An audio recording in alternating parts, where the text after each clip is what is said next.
Welcome back on this special interview with Mr. Luizinho Faleiro.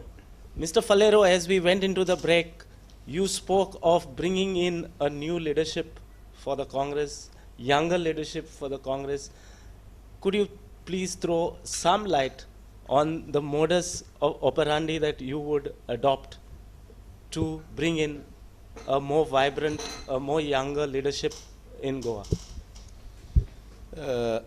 At the outset, let me say, India is young. This country is young.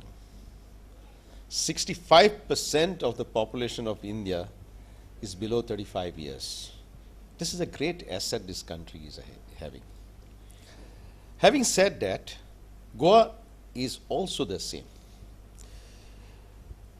What makes me very sad, our youth are talented, smart, intelligent. They are also well educated. See, getting educated is one thing, and getting employed is another thing. So, first, I would like to see our people gainfully employed. This is one part. The second part, in a democracy, we have to empower the people. And it's the biggest challenge to empower the youth. And when I'm saying empower the youth has to also be part and parcel of the development and progress of the country and of the state. So organizing special training programs. As a congressman, I would like to start training programs to imbibe in them the Congress ideology, the policies, programs, the Congress inclusive growth. For example, the Congress party, whatever may be the criticism, I was in Delhi as a member of Congress Working Committee. I was also the General Secretary of the ICC.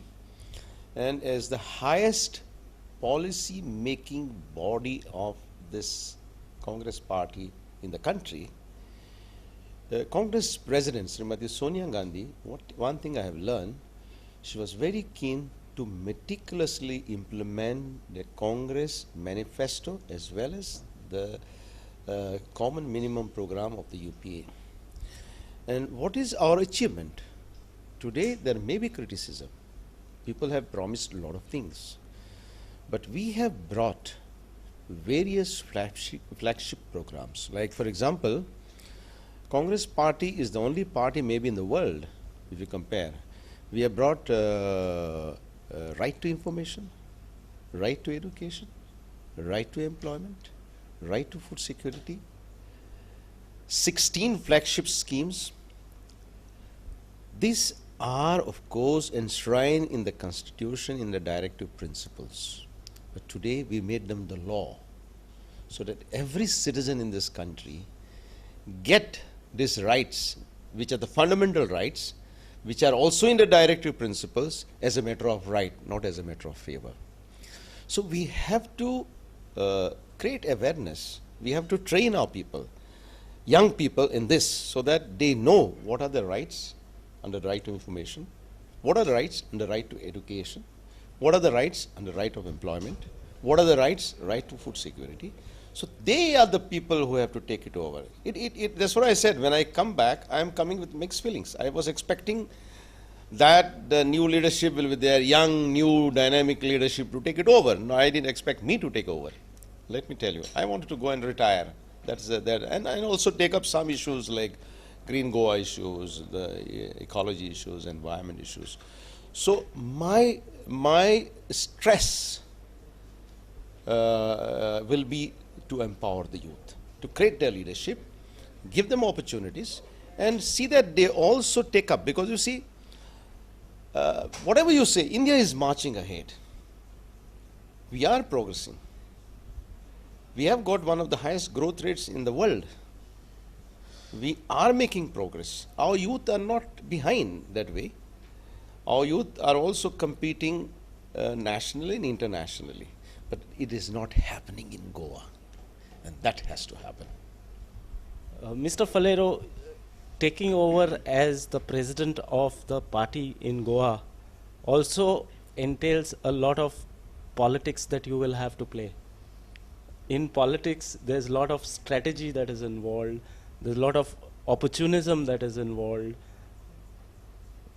Your predecessor had worked on the same lines of bringing in a new leadership in the party. But he faced huge opposition from within the party itself. Don't you anticipate similar problems as you take forward the party's plan to come back to power in Goa? Absolutely not. Because I have not come over here. I have been requested by the Honorable Congress President. And in fact, after the victory in the Karnataka elections in April last year, 2013, I had gone to Congress President. I had that feel-good factor. Okay, we have done very well in all the northeastern states. We have done well. I was also the chairman, I hope you know, of the Karnataka Assembly elections. And I was also in charge of the 7 northeastern states. And people had blessed us. So I thought with that feel-good factor, I'll come back and retire. But Mrs. Gandhi and our Vice President did not allow me. And if she said, if you want to retire, you go back to Goa. Of course, I had not accepted it. Thereafterwards, also I was requested, I have not accepted it. Because I don't think and I don't want to be a competition over here. By the grace of Goa, you will know, I got everything in Goa. I got my birth in Goa.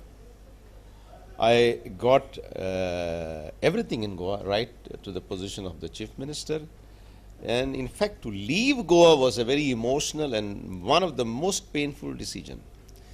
But I think I did a good thing, and I must also thank my detractors for having allowed me to go out of Goa, so that I had the respect, recognition, and appreciation. You must have seen in the last Lok Sabha elections, among the general secretaries, when most of the other states, Congress lost the elections. My states, Congress has done better than what they had done in the last elections. So people has blessed us. The reason why people blessed us, because we were working at the grassroots level. So I am not looking here as a competitor to somebody. This is a time when I got everything in Goa, I got everything at the national level, I want to give something back to Goa.